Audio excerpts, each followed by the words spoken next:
So beginning today, millions of Americans will see health care premiums double, triple, or go even higher. And that's because Affordable Care Act subsidies have officially expired for Americans who purchased insurance through the ACA marketplace. And according to KFF, health insurance premiums are expected to skyrocket by 114% on average for more than 20 million Americans. These are millions of Americans who thought their Affordable Care Act marketplace health insurance was affordable, only to discover their premiums are doubling overnight.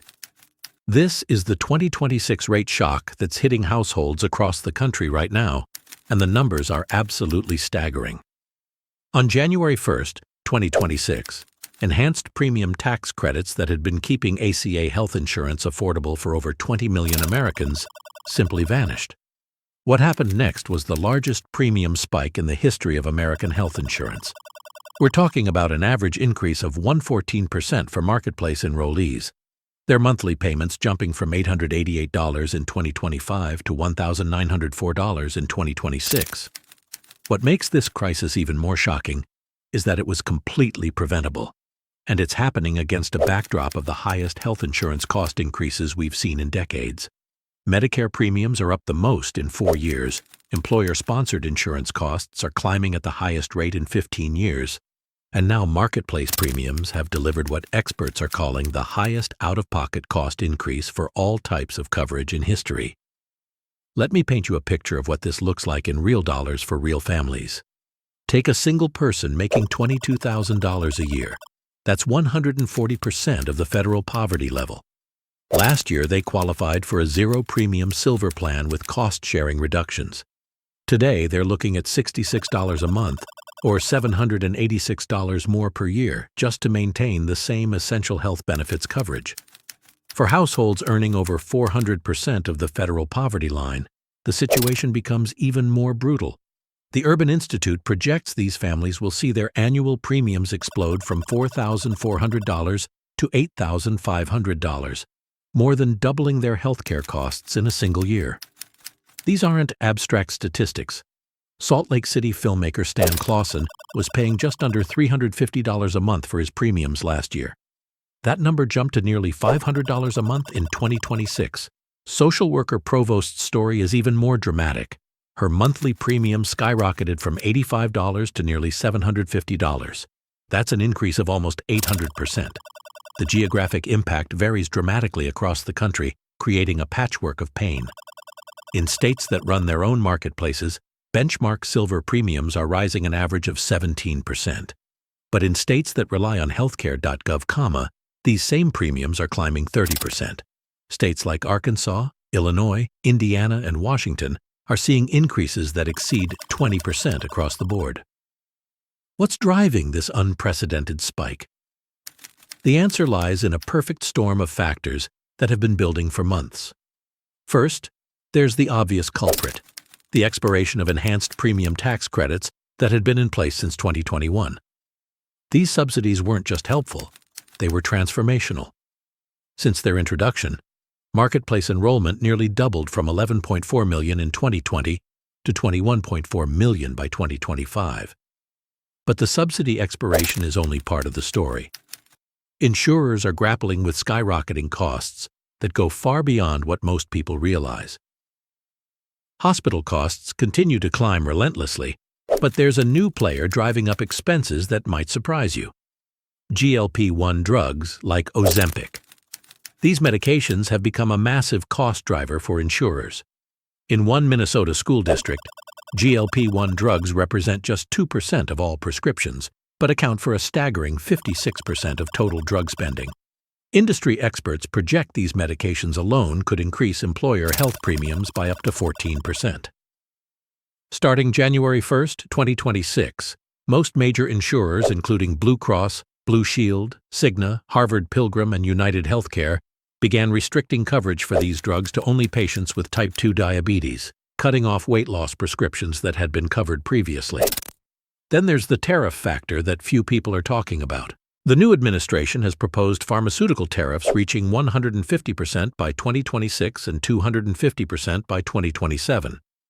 An Ernst & Young report estimates that a 25% tariff on pharmaceutical imports could increase national drug costs by almost $51 billion annually. Insurers are already building these potential costs into their rate filings.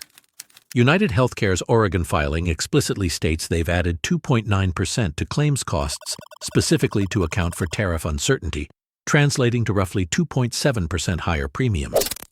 The political drama surrounding this crisis reads like a thriller. Enhanced subsidies were originally created in March 2021 as part of the American Rescue Plan Act, then extended through 2025 by the Inflation Reduction Act in August 2022.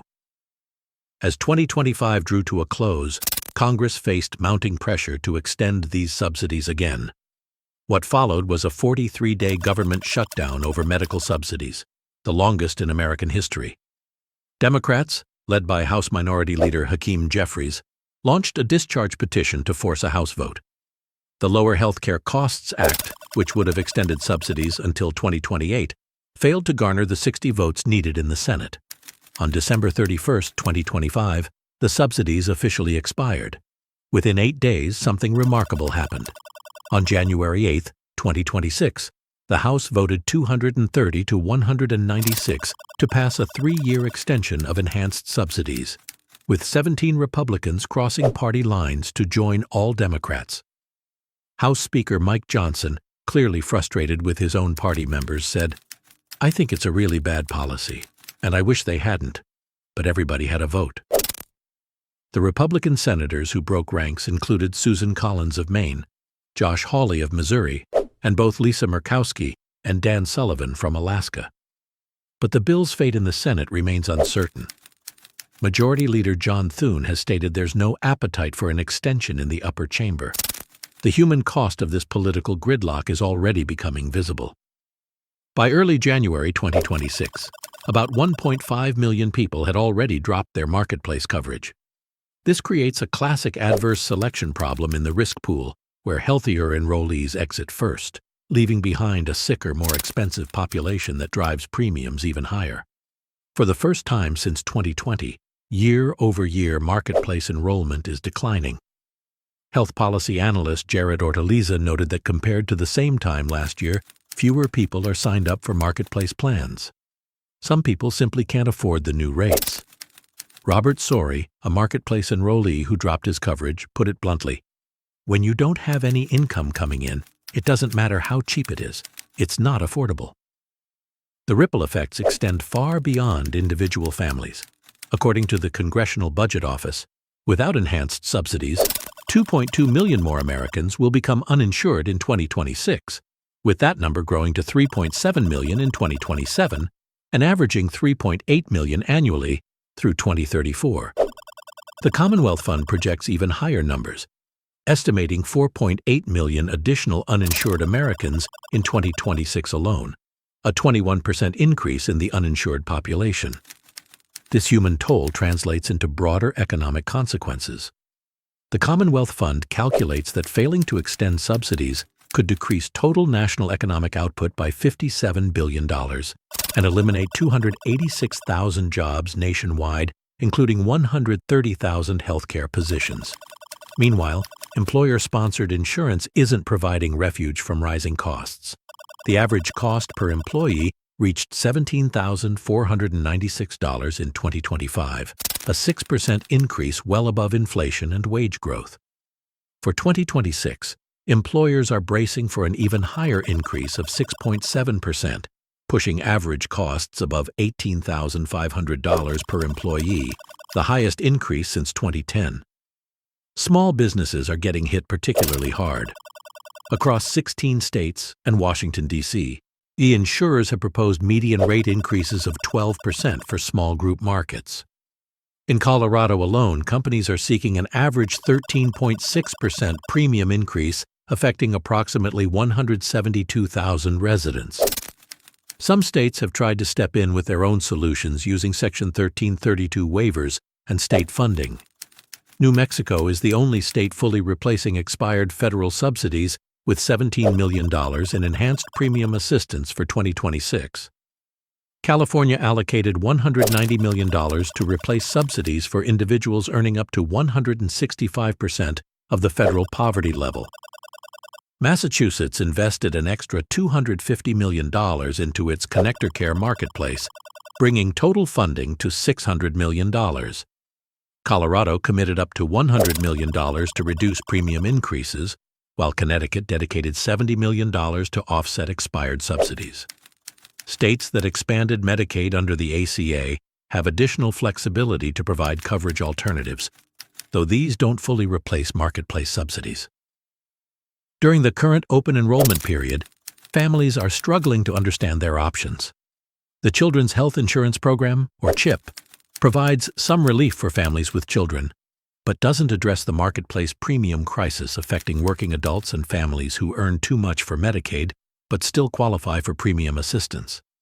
But state efforts, while admirable, can't match the scale of federal support that just disappeared.